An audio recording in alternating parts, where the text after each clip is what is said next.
The lazy summers and firefly-filled nights of my childhood in rural Nagasaki seem so far away now. But even decades later, memories of growing up in the peaceful countryside during the turmoil of World War II continue to shape me.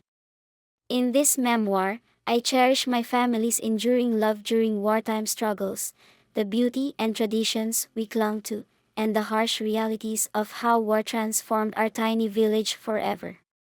Most of all, I remember what it was like to grow up under the shadow of war clouds, before the Hiroshima and Nagasaki bombings changed everything. I was 10 years old in 1945, a spirited girl with windswept hair and a heart full of dreams. Our village was a mosaic of vibrant colors, the emerald green of rice paddies, the soft pink of cherry blossoms, and the deep blue of the sea stretching out to meet the horizon. The air was filled with the scent of blooming wisteria and the salty tang of the ocean breeze. Time moved gently here, not by the ticking of clocks, but by the songs of birds and the changing hues of the sky. My father was a fisherman, his skin tanned and hands rough from years spent at sea. He had a quiet strength about him, a man of few words but endless wisdom. Each morning before dawn, he would set out on his boat, and I'd watch from the shore as his silhouette faded into the mist. "The sea is our lifeblood," he'd tell me. "It demands respect and gives us sustenance."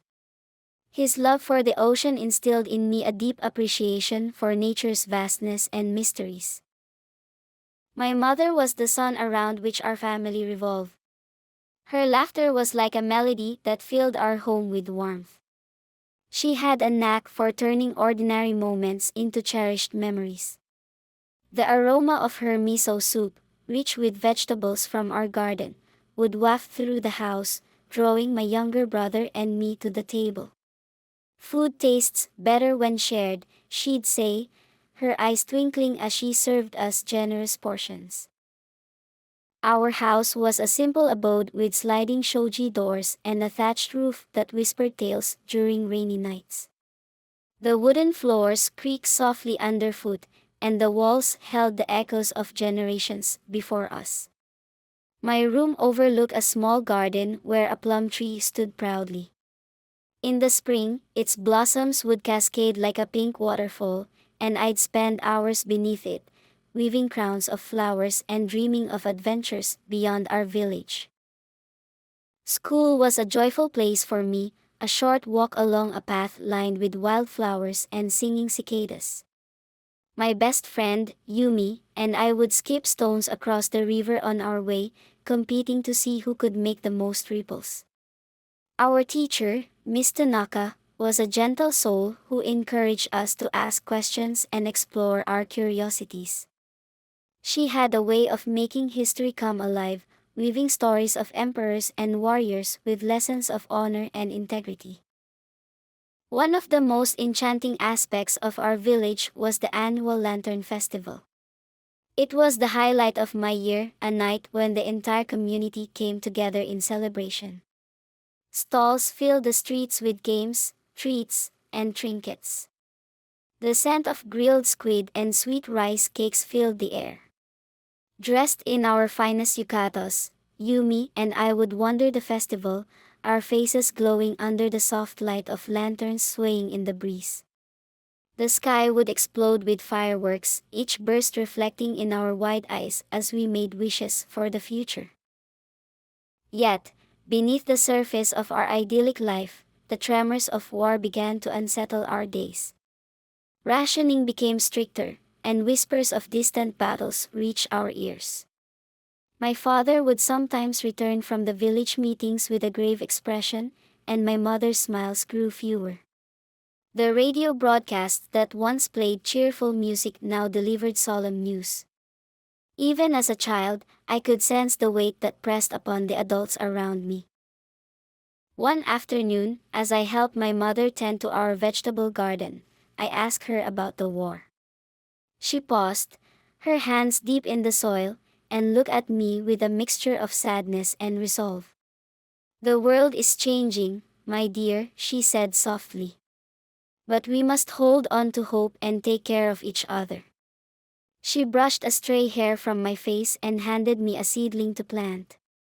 Every small act of kindness makes a difference. The following weeks brought more signs of disruption. Soldiers passed through our village, their uniforms crisp but faces weary. My older brother, Takeshi, who was 16, spoke of enlisting to serve our country. The thought of him leaving filled me with dread. One evening, I found him sitting alone by the river, skipping stones as we used to when we were younger. "Why do you have to go?" I asked, my voice barely above a whisper. He smiled gently, ruffling my hair. "To protect our family and our way of life," he replied. "But I'll return, I promise." As summer approached, the atmosphere grew tense. Air raid drills became part of our routine, and blackout curtains were distributed to every household. The nights, once filled with the chorus of crickets and the glow of fireflies, turned silent and dark. Yet, in those moments, our family grew closer. We spent evenings huddled together, my mother reading stories by candlelight, her voice a soothing balm to our fears. Then came the day that would forever alter the course of our lives. I was playing in the garden when an intense flash of light tore through the sky, followed by a thunderous boom that shook the ground beneath me. The force knocked me off my feet, and a wave of heat washed over me. Disoriented and frightened, I stumbled inside to find my mother shielding my younger brother. "Stay here," she commanded, her voice steady despite the terror in her eyes. The days that followed were a haze of confusion and sorrow. News spread of the devastation in the city. Nagasaki had been hit by a bomb unlike anything the world had seen. Our village, though spared the worst, was cloaked in a pall of grief. Refugees arrived, their faces etched with horror, bringing tales of destruction that seemed unimaginable. The sky remained gray, the sun obscured by a lingering haze that refused to dissipate. Amidst the chaos, small acts of compassion illuminated our path forward. My mother organized efforts to provide food and shelter to those displaced. She worked tirelessly, her hands blistered from endless hours of cooking and sewing. "We must be strong for those who cannot," she would say, her determination unwavering. Our home became a sanctuary, the tatami mats crowded with families who had lost everything. I took on responsibilities beyond my years, helping to care for the younger children and tending to the wounded alongside the village healer, Mrs. Fujimoto. She taught me how to apply bandages and prepare herbal remedies. "You have a gentle touch," she remarked one day, her eyes softening. "Perhaps you'll be a healer yourself someday." Her words planted a seed of purpose within me. One evening, seeking solace, I returned to the plum tree in our garden. Its branches were bare, stripped of blossoms long before their time. I sat beneath it, hugging my knees to my chest, and allowed the tears I've been holding back to flow freely. The weight of loss and uncertainty pressed heavily upon me. I missed Takeshi terribly, we hadn't heard from him since he left, and fear gnawed at my heart. As dusk settled, a single firefly emerged from the shadows, its light flickering softly. It danced before me, a tiny beacon in the darkness. I reached out, cupping it gently in my hands. "Please guide us through," I whispered, as if the fragile creature could carry my hopes to the heavens. In that quiet moment, I felt a flicker of resilience stir within me. The rebuilding of our community was a slow and arduous journey. Fields had to be replanted, homes repaired, and spirits mended. My father joined others in reconstructing the village, his silent strength a pillar for us all.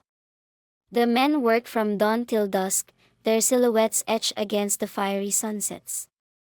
My mother continued her efforts to heal and nourish, her compassion touching everyone she encountered. School resumed in a makeshift classroom, and seeing my friends again brought a glimmer of normalcy. Miss Tanaka encouraged us to express our feelings through art and writing. Your voices matter, she told us. Through sharing our stories, we find healing. I poured my emotions onto paper, sketching scenes of our village before the war and writing poems about hope and renewal. One day, as we gathered for a modest harvest festival, I felt a sense of unity that transcended the pain we'd endured. Lanterns hung once more in the streets, their soft glow a testament to our enduring spirit. Mrs. Sato, the owner of the local tea shop, served cups of green tea to passers-by, her stern demeanor softened by a rare smile. "It's good to see the children laughing again," she remarked, her eyes reflecting a depth of emotion. As months turned into years, life gradually wove itself back into a tapestry of routines and traditions. The scars remained, both visible and unseen, but they became part of our collective story, a reminder of our resilience. I continued to assist Mrs. Fujimoto, my skills growing under her guidance. Helping others healed parts of me I hadn't realized were wounded. Looking back now, I see how those experiences shaped the woman I became. The lessons I learned weren't confined to textbooks but were etched into my soul through acts of courage, compassion, and perseverance. I understood that strength comes in many forms. Sometimes it's in rebuilding homes, other times it's in offering a comforting embrace. In a world that now moves at a relentless pace, I often find myself longing for the simplicity of my youth. I miss the gentle rustling of bamboo in the wind, the taste of freshly picked persimmons, and the sound of my mother's laughter filling our home. I cherish the memory of my father's steady presence and the way Takeshi would tease me, calling me his little firefly, because I was always fleeting about.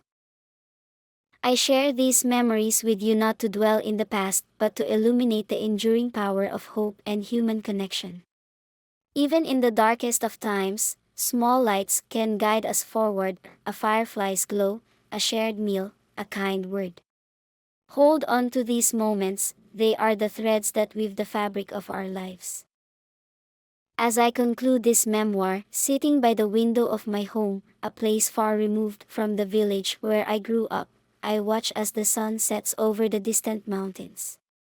The city lights begin to sparkle, but I close my eyes and imagine the stars emerging in a sky unmarred by artificial glow. In my heart, I am still that 10-year-old girl, chasing fireflies under a canopy of endless stars, filled with wonder and a boundless belief in the goodness of the world.